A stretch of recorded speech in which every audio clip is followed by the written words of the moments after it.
Quem é mais jovem, principalmente abaixo dos 20, provavelmente não lembra, mas nem sempre o super-herói foi algo comum como é hoje fora dos quadrinhos. Mas os super-heróis existem há quase 100 anos, então por que só nos últimos 20 anos, mais ou menos, é que eles se tornaram um fenômeno cultural tão grande fora das HQ? Fica aí que eu vou explorar justamente essa questão depois da vinheta. E aí galera, tudo certo? Eu sou o Algures e hoje vamos conversar um pouco sobre os super-heróis. Para variar, né? Eu quase nunca falo sobre super-heróis aqui nesse canal. Mais especificamente sobre o fato de eles serem hoje o sucesso que são. Só que esse vídeo acabou ficando mais longo do que eu esperava, tá? Então ele vai ter que ser dividido em duas partes. A segunda sai semana que vem. Mas não se preocupa, esse vídeo não acaba com nenhum cliffhanger. Aliás, eu fiz um vídeo sobre cliffhangers, se ainda não viu, confere lá. Mas antes, eu vou pedir para você que ainda não é inscrito se inscrever no canal e ativar o sininho para receber novos vídeos. Além de análises sobre assuntos relacionados a filmes, quadrinhos e séries, eu também trago algumas curiosidades e faço vídeos sobre produção de quadrinhos e narrativa. Bom, qualquer pessoa que não tenha vivido numa caverna nos últimos 20 anos deve ter percebido que os super-heróis hoje fazem um sucesso absurdo, né? Muito mais até fora dos quadrinhos do que nos próprios quadrinhos, na verdade. O que é meio triste, mas eu não vou entrar no mérito da questão. E se você tem 30 anos ou mais, vai lembrar que nem sempre foi assim. Teve épocas, inclusive, que filmes baseados em quadrinhos eram considerados meio tóxicos, por assim dizer, né? Os estúdios, eles meio que queriam um pouco de distância desse tipo de produto. E sim, houve outros momentos de modinhas relacionados a super-heróis fora dos quadrinhos, né? Lá nos anos 40, a animação do Superman dos irmãos Fleischer era um absurdo, né? Os episódios passavam antes dos filmes como bônus e chegou um momento que as pessoas estavam indo nos cinemas para ver o desenho e não o filme principal. Esse é o tanto que o desenho fez sucesso na época. Teve também a chamada Batmania, né, que veio com o sucesso da série de TV do Batman dos anos 60, aquela estreada pelo Adam West e pelo Burt Ward, e provavelmente responsável pela percepção que muita gente até hoje ainda tem dos super-heróis como coisas mais bobas, mais infantis, para não ser levadas a sério. E também teve ali um certo alvoroço durante os anos 80, aí no finalzinho dos anos 80 e começo dos anos 90, por causa dos filmes do Superman, né, dirigidos pelo Christopher Reeve, e também por causa dos dois filmes do Batman dirigidos pelo Tim Burton. Mas você deve ter notado um padrão, né? Sempre foram momentos com personagens isolados. No máximo, 2 ou 3 personagens, nunca muitos personagens, né? Nunca houve uma época em que o conceito do super-herói fosse um fenômeno cultural tão grande e tão enraizado globalmente como é hoje. E a pergunta inevitável que surge com isso é: por que agora? Em quase 100 anos que os super-heróis existem aí nos quadrinhos, sendo, né, que tivemos diversas outras adaptações de super-heróis no passado, porque só mais recentemente é que esse conceito virou todo esse sucesso fora das HQs, essa coisa que, tipo, mesmo quem nunca leu uma HQ na vida adora filmes e séries de super-herói. Eu acho que a gente poderia listar aqui um monte de possíveis motivos, mas eu vou abordar apenas 4 que eu acho que são interessantes de refletir sobre. Um motivo mais técnico, um motivo histórico, um motivo cultural e um motivo filosófico, digamos assim. 2 desses eu vou mostrar nesse vídeo, os últimos 2 fica pro próximo. Um dos aspectos que se comenta muito, né, sobre os filmes do super-herói, e realmente é verdade, né, é que há não muito tempo atrás o cinema não teria a tecnologia para reproduzir o espetáculo visual necessário para adaptar certas cenas, certas coisas, certos momentos dos quadrinhos sem muitas limitações, né? Imaginem a batalha final dos Vingadores Ultimato nos anos 90, por exemplo, né? Ou nos anos 80, nos anos 70, nos anos 60. Eu sou uma das crianças, né, que se impressionou e ficou perplexa com vendo o Superman enfrentando os vilões kryptonianos em Superman 2, e foram muito incríveis, né? Os efeitos foram muito incríveis para a época, mas quantas batalhas como essa a gente viu depois, mais ou menos naquela época? Nem mesmo os próprios filmes do Superman conseguiram manter um certo nível de espetáculo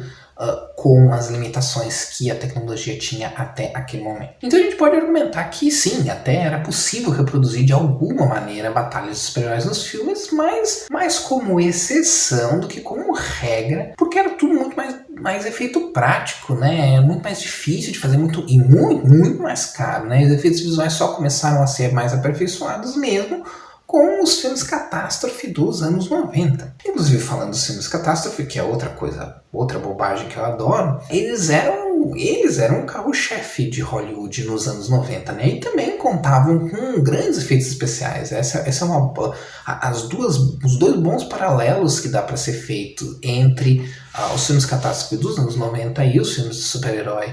São esses, né? O fato de que ambos lidam com grandes espetáculos visuais relacionados a desastres e tal, e o fato de que nos anos 90 o cinema catástrofe, os filmes catástrofes, né, eram, grosso modo, né, ocupavam o espaço dos grandes blockbusters que os super-heróis ocupam hoje, né? Mas como em geral eles giravam em torno de catástrofes naturais, pelo jeito eles acabaram perdendo fôlego com o tempo, não sei. Existem ainda alguns, né? De vez em quando se fazem, sai aí um novo filme catástrofe, mas já não tem mais aquele apelo que tinha nos anos 90. Realmente os super-heróis parecem ter tomado esse lugar. Mas será que é realmente por isso? Em parte, talvez. Acredito que sim. Especialmente se a gente for considerar que os filmes crossover, né, aqueles com mais de um herói, né, aí haja dinheiro e haja efeitos especiais, né. Mas eu não acho que o avanço tecnológico seria um impeditivo definitivo, vamos dizer assim. Eu acho que ele é um limitante, mas não um impeditivo. Se realmente os estúdios vissem vantagem financeira em fazer filmes de super-heróis a rodo em qualquer outra época, eles com certeza fariam, tanto que tentaram em alguns casos mais isolados. Então, sei lá, é um motivo? Possivelmente. É o principal motivo? Eu diria que não. O motivo que pode ser levantado é a questão histórica. Mais especificamente, a relação entre o que está acontecendo no mundo, no momento, e os tipos de histórias que são contados em cada época. No começo do vídeo eu comentei sobre como os super-heróis foram bastante populares nos anos 40, né, que foi quando eles surgiram. A criação do conceito do super-herói remete diretamente à Grande Depressão, né, que foi a maior crise econômica que os Estados Unidos viveram, e imediatamente seguiu ali a Segunda Guerra Mundial. Então, basicamente, os super-heróis eles são filhos não só das HQs pulp, como eu comentei lá no vídeo sobre as origens dos quadrinhos de terror, mas eles também são filhos talvez dos piores momentos da história americana. Só que quando a guerra acabou e a história deu lugar aos anos 50, com a ascensão do otimismo consumista dirigido pelo modo de vida americano, falei um pouco sobre isso no vídeo sobre o filme Eles Vivem, os super-heróis deixaram de fazer sucesso, né? Tanto que a maioria das revistas ela seria cancelada naquela época ali, no final dos anos 40, e muitos heróis só voltariam repaginados depois da metade dos anos 50, ali o que gerou a chamada Era de Prata dos quadrinhos, né? E agora, quase que exclusivamente, eles eram para o público infantil, né? Adolescentes e adultos, a partir daquele momento, já não tinham mais tanto interesse nesse tipo de material. Então, muita gente especula, né, que não só a respeito dos quadrinhos, mas em relação a todo tipo de arte, especialmente narrativa, que histórias específicas surgem em determinados momentos.